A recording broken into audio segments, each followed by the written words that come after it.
Hi, this is Jacqueline here with another grow video. We are growing. So let's keep growing. Okay, ladies, I want to talk to you real quick about something on my spirit. Spirit moved me to speak to you about this. Okay, ladies, I'm gonna tell you something. There are some kings out there, but see, we put in our mind that we don't want to fool with them because they used to use crack. They was on crack, but now he got a job and he trying to change his life, ladies. Look, I'm gonna tell you something. Years ago, my brother got shot down because see, my brother had tried crack and was struggling with a crack addiction, but he had said he left it alone. And then he told the lady, he was honest with her. He said, I did use crack before and I'm gonna leave it alone. I'm getting over it. And she shot him down. And then when she shot him down, he kind of gave up, and then he committed suicide.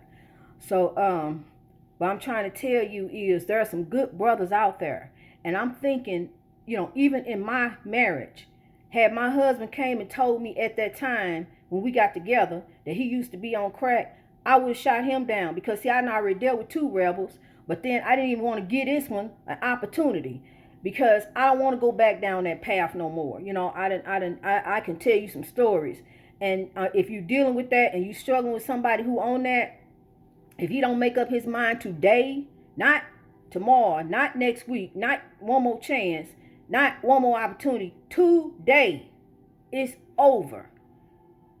He gonna pull you down if you don't. And I'm saying that because just because somebody had a past addiction, if they are on the right path, if they are trying to grow, if he come and be honest with you, I did that and I don't want that. I want better for myself. Don't just sit there and say, well, he gonna slip up and go back, or he gonna use me for a trigger. Just give him an opportunity. Give him one chance. Give him a chance. And fellas, I'm gonna tell you right now, you got one opportunity, one chance. Because if you used to do it, now it's time to make up your mind. If you ain't made your mind up, you still going back and forth trying to decide if I'm gonna do it, what I want to do. Make up your mind that you're done with drugs. You're done with that lifestyle. You want better for your children. Look at that little young shorty coming up behind you. He look just like you. You want your son to live. You want to be an example for your son, and your son that's a future king. Set the path for that future king. So I'm gonna tell you something about a king. A king is a man who has went through life and fought his battles and overcame. He can look back on his life. He can look back on his life and see where he done overcame. Same with a queen, but he can look back over his life and say, look what I did through God. Look how I overcame. I overcame a drug addiction. I overcame prison. I overcame a bad childhood, beatings. Your mama only did what was done to the ancestors. Beaten. But now I do. We don't do that no more. We don't beat the kids like we got beat or whatever. We don't do that. We allow our children to express themselves, to talk. I really enjoy talking with my daughter. I really enjoy our conversations and knowing how she feels. Because I used to, and I tell her, when she was little, I had to think for her. I had to, she couldn't think for herself. But now she's big. She's 15, and I had to let go. I can't fix her the way I want to fix it. She's an independent young lady. I have to let her fix her own hair, be herself, explore life. I give her guidance and wisdom and try to give her shortcuts. So she don't graduate like I did with a PhD from the School of Hard Knocks. I'm trying to keep her from going in that school. So, hopefully she'll listen. But, I have to allow her to express. That's how we have to allow our children. They individuals, Yeah, when they little, we have to think for them. But once they get up, say she get about 12, 13, allow her to if she want to wear something different, or she don't want to. I used to dress my baby. I'm going to tell you, I used to dress her. All she wore was pretty frilly, lace, girly. She was always clean, pretty. And then when she got older, she used to go in my closet, put on my clothes. But then when she got older, she started wearing her own clothes, different stuff. Like sweats and all kinds. I'm like, Leah, you don't. I didn't dress you like that. She said, well, that's all you showed me, and that's true. So we need to allow our children to express themselves and be the individuals. You'll be proud. You actually will look back and say, wow, look at my child. They so smart and they're so wise, and these are little souls here. And you never know. You may have a future king, a future legend who has actually came here before, whose soul has been here before. Because like I tell you before, in my past ministries, the soul don't die. This does. The body decays and dies, but the soul don't. The soul is energy, and it goes on. And we could be a tormented soul. It depends on how we live our life here on earth. You don't want to be a tormented soul. You want to get it together. God says people gonna rise with substance. Do you know what that means? That means that you're gonna have everything that you want, as long as you begin to live right. You see all these what you see people who got stuff, who got things, and not everybody who got money got it together. I'm gonna tell you the truth. That's why you see so much when famous people are committing suicide. Famous people who got money, and they be like, and then you sit there like, if I had all that money, I wouldn't have no problem. That's a lie. Money don't bring happiness. Money is not what brings happiness. It's about how you are within yourself, how you treat yourself, and how you act, how you treat everybody around you. Are you giving love? How's your heart? Are you still using drugs? Are you still dibbling, dabbling? Are you trying to live a life in honor to God? So that's why you see so many miserable rich people. Because I'm going to tell you something. It's hard to be rich and humble. It's real hard. If you come from humble beginnings, then you can kind of understand. But it's hard to just have it all and then not know what it means to not have it all. Not know what to have it all and then not know what it means to live in a box outside. Or to not know where the next meal is coming from, or not know where how the light bill gonna get paid, how the kids gonna get shoes. So it's hard for a rich person to put themselves in a poor person's shoes. So don't expect that to happen. Don't expect Donald Trump to understand what you going through. He ain't never had to worry about the light bill and how it's gonna get paid. He ain't never had to go to the boss and ask for a raise because he ain't had no raise in 3 years. He don't understand what you going through.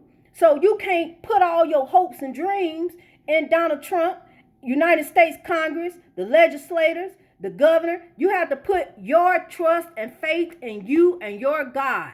And along the way, we got some legends. We got some ancestors who are helping us, who are here to help us. We got some legends on this earth. Right now, we got kings on this earth. I tell you one king that I know for a fact he a king, and that's Denzel Washington. He's a king. That's a king. And I'm not saying Denzel a king because he's a good actor. Denzel is a king because Denzel's life and his actions and what he does, and he know he a king. And I believe one day I may meet him, and I have a question for him when I meet him. But anyway, that's beside the point. But what I'm trying to do, it's not about me at all. I ain't nobody. I'm just an old former minister who got a life together and trying to spread some good news to you. So it ain't about me. I'm not trying to get anything out of it except what that word say in Genesis, for my people to rise with substance. I want to see the community rise. I want to ride before I leave this earth. I want to ride down my street on I think that's Broadway. I want to ride down Broadway, and I want to look and see the buildings, like they was when I was a kid. People going in and out the stores, people shopping. Ain't no drugs nowhere. The black people, the African American people driving black cars. We represent. They want to call us black. Let's represent. Everybody, at least we all need to at least have one black car. Get you some black washer and dryer.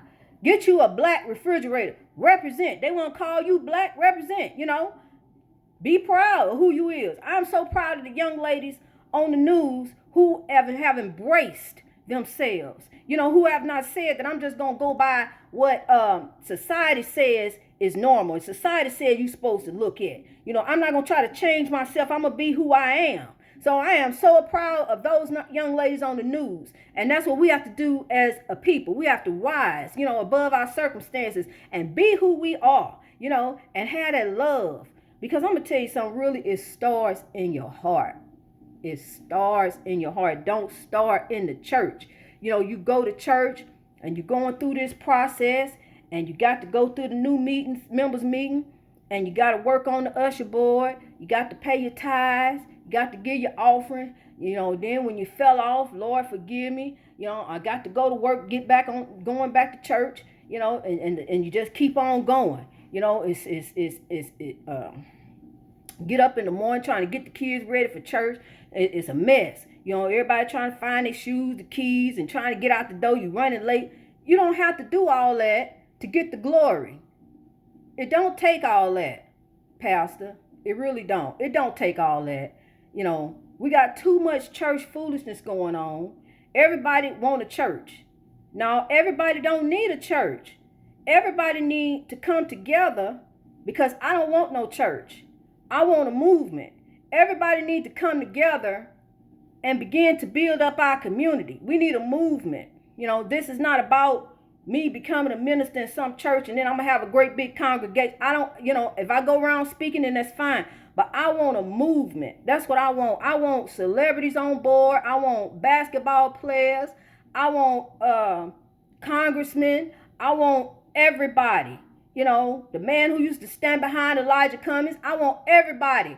John Lewis. I want everybody who used to stand behind John Lewis. Well, you know what I'm saying. I just want everybody on board as together as a nation, because it's too many of us to pay reparations. It really is. It's too many. It's too much that went on, and you can't even put a dollar on the travesties that have happened to African American people. You can't put a dollar on it. I wouldn't even know where to begin to say pay me reparations. But what you can do for me, Congressman, who, if you want to do something, is come on down here and let's start some jobs. Let's start building up the community. Let's start talking to people and telling them, you ain't got to use that cocaine. Don't use that heroin. Don't try that alcohol. Down here, Mr. Congressman, it's a liquor store on every corner. We don't need these liquor stores over here. All they doing is bringing down the community. Then they go out there and they sell drugs in front of the liquor store. So, we need to clean. All this needs to be cleaned up, Mr. Congressman. So I need some voices. I need some help. I need some people on board. I need you to contact the Grow Program. This is Jacqueline at growprogram.org. I will speak. I don't mind speaking. My husband said I talk too much. So I don't mind talking and speaking and motivating people. If that's what it takes, I will do it. I will come and talk to anybody. Mama, daddy, auntie, uncle, grandpa. If you want to get your life right, it ain't about going to church on Sunday and the rest of the week you don't know what to do, you lost.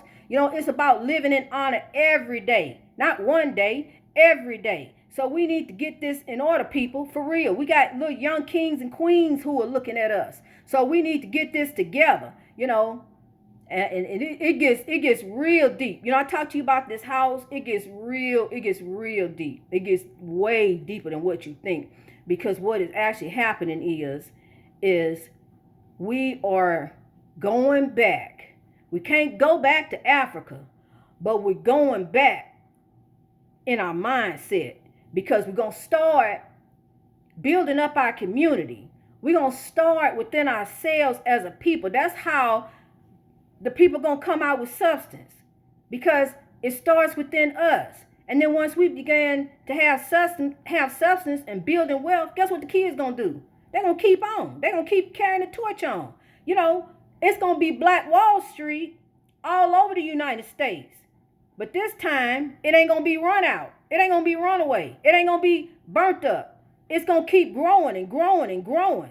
We got black dentists. We got black barbers. We got people in the community.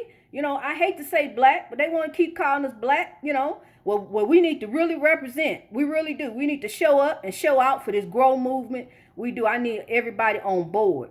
Right now I know I got a few people on board with me, and everybody says it's a good idea and they like it. Well, then let's get with it. Let's do it. Let's grow. I love you.